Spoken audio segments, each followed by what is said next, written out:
Welcome to OncoPharm. I'm your host, John Bazar. I am a professor of pharmacy practice here at ETSU's Bill Gatton College of Pharmacy. And this episode is sponsored by Kelly C.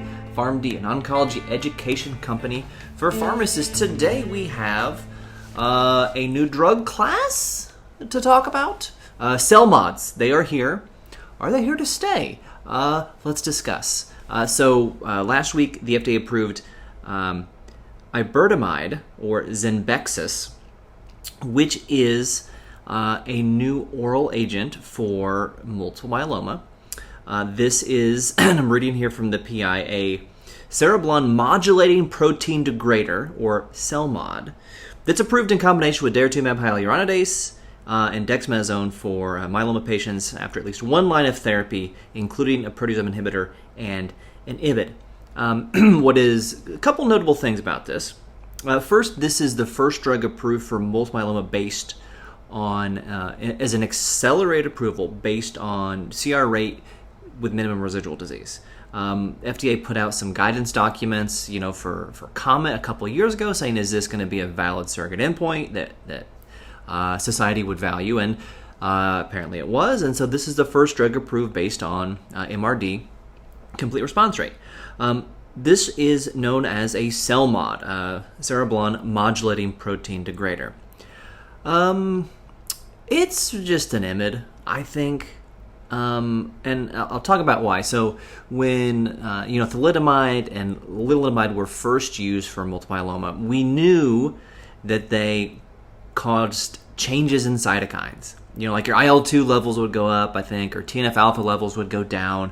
So it did some stuff to cytokines. It modulated the immune system. So they were known as IMiDs. And it wasn't until many years into the current IMiD era that we learned the way these drugs actually work is they bind to cereblon, which is a protein in the cell that is then able to basically link up. Once it binds to, once lenalidomide binds to cereblon, it then links up to Ikaros and Aiolos, which are transcription factors that are necessary for the growth and development of multiple myeloma. And this whole process of binding to cereblon and then that complex binding to, say, Ikaros or Aiolos led to the proteasome degradation of those transcription factors by myeloma. That's how lenalidomide, pomalidomide work. That is how iberdomide works. There is another drug like this, Iberdomide, that does the same way. Iberdomide data have been published in the New England Journal of Medicine, I think a year ago. Not FDA approved. Iberdomide is FDA approved. We don't yet have the pivotal study published yet. So why would the people making this call it a CELMoD instead of like a next generation IMiD? If we look at the cereblon IC50, so this is how the concentration of the drug needed to block this pathway in 50%. The IC50s for lenalidomide and pomalidomide are 1.5 and 1.2 micromolar respectively. Iberdomide, its IC50 is, and this is binding affinity for this, its IC50 is about 0.06 micromolar. Anytime you're getting, affinities that's close to a p-value of 0.05, it's big, right? Iberdomide, IC50 is 0.03 micromolar. So much, much more potent at binding to cereblon. That then should equate to being able to use a lower concentration of the drug, which in theory should have less off-target side effects if we're really trying to bind to cereblon. And that would then lead to some decreased toxicity, we would think. That would be the hope. So let's just go through iberdomide. Another reason, right? So there could be, there is a pharmacologic reason to call this maybe a different class of drugs, CELMoDs versus IMiDs. Although we do think the main mechanism of action is exactly the same. So that doesn't fit with calling it a different pharmacologic class. They're more potent, sure. The other reason is, we're kind of moving away slowly from the need to continually use IMiDs in myeloma. We had the Part 2 of Endurance study a while back questioning infinite maintenance therapy for lenalidomide in patients who didn't get bone marrow transplant. We have increasingly good data for BCMA, and the G5PDR, whatever that target is, the talquetamab target, for CAR T and bispecific T cell engagers. So we have a lot of new drugs. I'm sure you could just Google, has there been an explosion of new drugs in myeloma? And like the AI thing will say yes, because people have published and said that. So we have a lot of new drugs. So if you're trying to market a more potent Me Too drug, you want to have some marketing, you want to have a new name, you want to have something that sizzles, right? And so that's where I think CELMoD comes in. I don't think of this as a different drug class entirely. In fact, when you look at just the very top of the PI, we have a box warning for embryofetal toxicity and arterial and venous thromboembolic events. Sounds familiar. Warning precaution statements for neutropenia, infections, and second primary cancers. Yeah, well, that's what we expect for lenalidomide, pomalidomide. What is a little bit different about this is we do have to worry about the most common type of drug-drug interaction with this drug, which is CYP3A4 inhibitors or inducers. Okay, so let's kind of go through here what's interesting in our PI. So we do have obviously dose reductions for neutropenia below 500 neutropenic fever. You would hold the drug, restart when ANC is above 1,000. Our hold threshold is 25 for platelets and then 50 for restarting. The dose is 1 milligram on days 1 to 21 of a 28-day cycle. If you need to dose reduce, you go to 0.75 daily or 1 milligram every other day. And there are recommended dose reductions for EGFR less than 30. There are recommended dose reductions for being on strong and moderate 3A4 inhibitors as well. So we don't have as much wiggle room in titrating as we do, say, for lenalidomide, where we have lots of different dosage forms that we can use. We do have, I mentioned the box warnings, just to point out the risk of VTE was 6.4% in patients on the pivotal study. That was despite, quote, mandatory thromboembolism prophylaxis. Until this is published, we don't know what the mandate was. Were they mandated to all be on aspirin? If they all had to be on aspirin, and then the physicians had the choice to do an anticoagulant, and the rate is 6.4%, I'm maybe not so shocked at that. If the mandate was everyone is on low dose apixaban or something like that, and the risk of VT was 6.4%, this is going to be pretty thrombogenic. The other, so it says thromboprophylaxis is recommended, and the choice of regimen based on assessment of underlying risk. They don't give any guidance on that, so we really need the methods of this study. We'll talk about the neutropenia here shortly, but the febrile neutropenia occurred in 5.4%. Median time to that was 21 days, which is probably when they're checking labs. You interrupt, hold the dose. You can do some GCSF. They do call it out in the PI as well. As far as side effect percentages here, pneumonia happened in 34% versus 17%, and the comparison group here is DARA, hyaluronidase, bortezomib, and dexamethasone. Now, all these folks have already received a proteasome inhibitor in the past, so they're retreating with bortezomib and then adding DARA and dexamethasone. Presumably, these patients had not received a CD38 targeted monoclonal antibody. I'm pretty sure that's the case, but again, we need the publication to know that for sure. Motor dysfunction, 26% in the iberdomide group versus 17%, a little surprising. Much more sensory neuropathy in the bortezomib group. Rash, 26% versus 15%. Hypogammaglobulinemia, 24% versus 12%. Pretty significant. All right, the big one, neutrophil count decreased in 97% of people on iberdomide, DARA, and dex, 77% of that being grade 3 or 4. So that's an ANC of less than 1,000 or 500.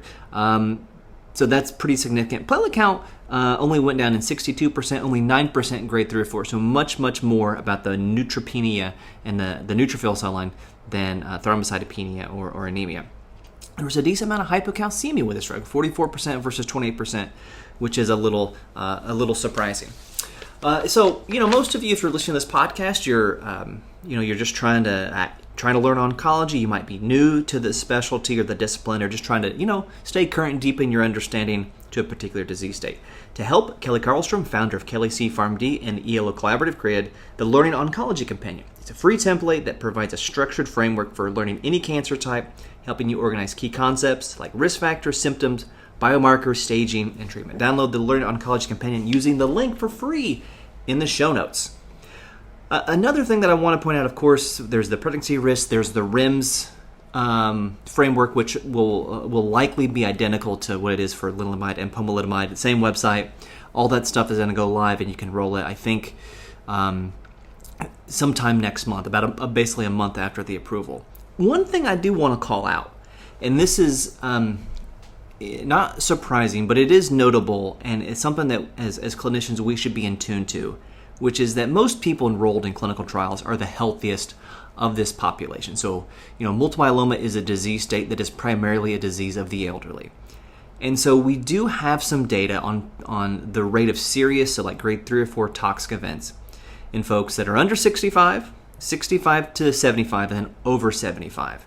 And this clinical trial is going to have a higher representation of those under 65 than the general myeloma population. So here are the rates of serious toxicity going from under 65, 65 to 75 or over. 53%, 56%, and 74%. There's a big jump there for those folks over the age of 75, which I think is notable when this goes out into the real world. Expect more toxicity in those older folks.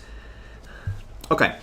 I will have a nice little picture from a nice review article that looks at the mechanism that has these IC50 values for you that you can find on Instagram at Uncle Farm Pod. The drug has a 37-hour half-life, which is pretty long. It is metabolized by 3 or 4. About half the drug is eliminated renal, half is eliminated in the feces. These roughly 16% excreted as unchanged drug in the kidney. And so most of this drug is metabolized, and those metabolites are excreted renally. But there is some unchanged drug excreted in the kidney. We do have dose reductions for creatinine clearance less than 30. What is a little bit odd is subjects with that EGFR less than 30 and not on dialysis, there's no data in dialysis, had a 1.8-fold higher AUC, so total exposure, so 80% more drug. The dose reduction in this patient population is to decrease by 25%, which seems like a not congruent. Like I said, it doesn't match. So if you give this drug with itraconazole, a strong 3/4 inhibitor, the AUC would go up by 2.5-fold.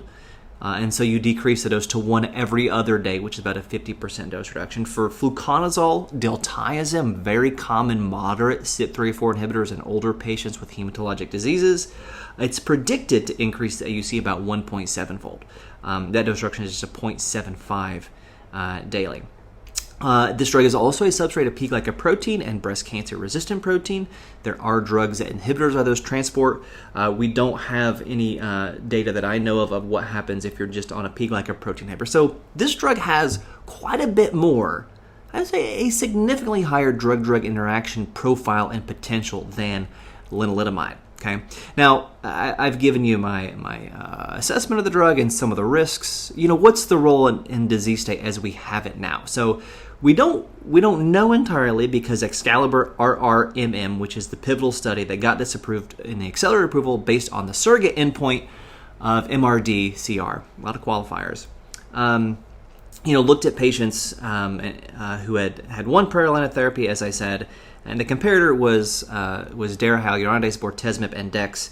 And quote, there's limited data with Zenbexis, that's the brand name of Iberdomide, in combination with daratumumab and dex in patients who have received or are refractory to prior anti-CD38 monoclonal antibody therapy. So these folks had not received an upfront quad, which is pretty much the standard here in the U.S. So who would get this drug? We don't know at this point. For a lot of folks, it would be someone who has been doing really, really well in their disease pre-Dara, who might be a candidate for that. Okay, so the exciting thing here maybe is the minimum residual disease complete response at any time point. So it wasn't like after 4 cycles. At any time you got to MRD, 41% versus 21%.